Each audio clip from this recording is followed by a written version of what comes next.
was what that was targeting. Well, let's bring in retired Major General AMOS YADLIN, who is the former head of Israel's defense intelligence, and he's now the president of Mind Israel, which is a security consulting firm advising the Israeli government. Retired Major General AMOS YADLIN, thank you very much indeed for joining us here on BBC News.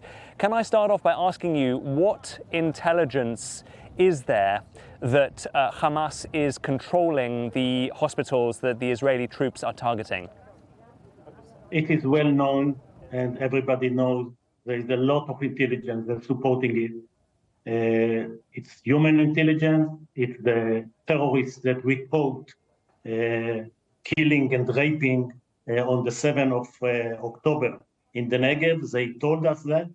There is SIGINT, there is everything known that under Shifa, there is the main command post of Hamas. And by the way, there is 18 hospitals in the Gaza Strip. Each one of them has a command post of Hamas under them. And would Hamas fire on people that want to evacuate the hospital if they didn't need them to have a human shield for their coward leaders that are sheltering under hospital, under innocent civilian with hostages? And let me remind you, it's a 10-month-old hostage baby. It's about 30 kids. It's about mothers that they already killed their children in front of them. It is a raped women, females. This is what you have under Shifa. And this is why Israel will put its hand on the murderers. Let me remind you that Hitler was in a bunker. And he was surrounded with people. Hamas and you could ask, denies... how do you know that Hitler is in the bunker? Hamas denies that the hospitals are anything to do with them, of course, and they have urged a UN team to come in and disprove what they say is the Israeli propaganda. Talking of the UN Human Rights Chief, Volker Turk, has accused both sides in this conflict of committing war crimes, and he went a stage further today. Let's just listen in to what he has said about what needs to be investigated. The extensive Israeli bombardment of Gaza, including the use of high-impact explosive weapons in densely populated areas, razing tens of thousands of buildings to the ground, is clearly having a devastating humanitarian and human rights impact. After 4 weeks of bombardment and shelling by Israeli forces in Gaza, the indiscriminate effects of such weapons in a densely populated area is clear. That's the UN Human Rights Chief urging an investigation into high-impact explosive weapon use by Israel. And we had the UN Secretary General, actually, Major General, saying that the high number of civilian casualties shows that Israel's strategy, there is something seriously wrong with Israel's strategy. What do you make of these comments? These comments are anti-Semite. He believes Hamas, which already, as I said, initiated this war, raping, killing, burning, cutting the bellies of pregnant women. And they started, and they could stop if they will release the hostages. And if the UN, who is so concerned about Gaza, will be concerned and will force the release of the hostages, the humanitarian crisis will be stopped in a minute. So the address is Senua, and the UN is unbalanced, listening to propaganda of terrorists, and it's a shame on the UN. Major General, you talk about it being anti-Semitic. The UN is making clear that their criticism is of both sides, of what the Palestinians are doing, of what the Israeli, in their view, disproportionate retaliation strategy is. This is a criticism of a war strategy. It is not a criticism of the Jewish people in the views of the UN. Can you not see that?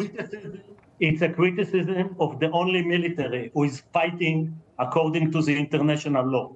We are targeting only Hamas. Hamas is to be blamed that they are keeping the population of Gaza around them. They are not brave enough to come and fight in the open. They're only brave to rape and to kill and to burn. So the UN should understand who is the war crime and who initiated and who is now fighting the Nazis of the 21st century in the way that the UK fought against Hitler. And I don't remember the UK worried about the population of Dresden when you burn the whole city. So please be more polite when you criticize the only military in the Middle East that fight according to the international law. Can you tell me about the presence of the Israeli Defense Forces in northern Gaza as far as you understand it?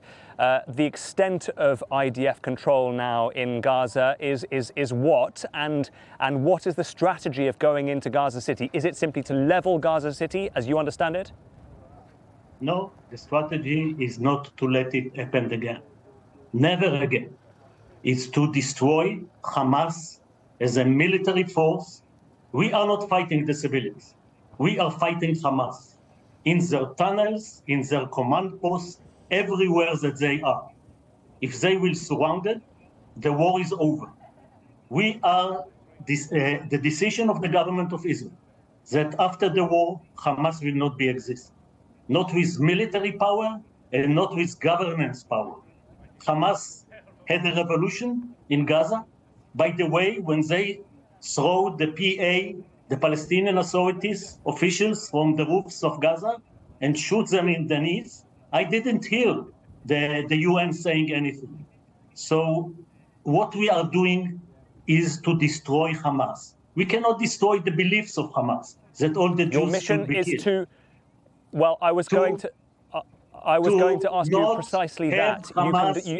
You may aim to destroy Hamas. You may aim to destroy Hamas fighters to destroy the government of Gaza Strip after this war. It will be another Palestinian. I understand, Major General.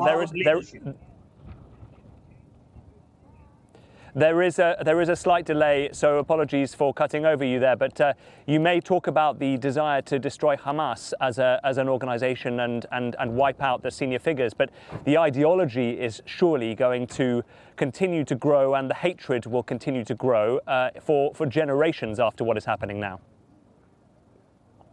We cannot deal with the hearts and mind, the ideology, and the dreams of Hamas. But we are going to not have the capability to kill, to rape, to behead babies, to hijack civilians to Gaza. Why I don't hear you speaking about the hostages in Gaza? This is the humanitarian issue in Gaza. The young kids that haven't seen their parents, the Holocaust survivors that don't have their medicine. Hamas will not be able to do it again. And they can dream about killing all the Jews, all the Christians in Europe, everybody. But we are not letting them have the capabilities to do it. That's the aim of the campaign, not to educate them. Okay, retired Major General AMOS YADLIN, thank you very much indeed for your time and your thoughts here on BBC News.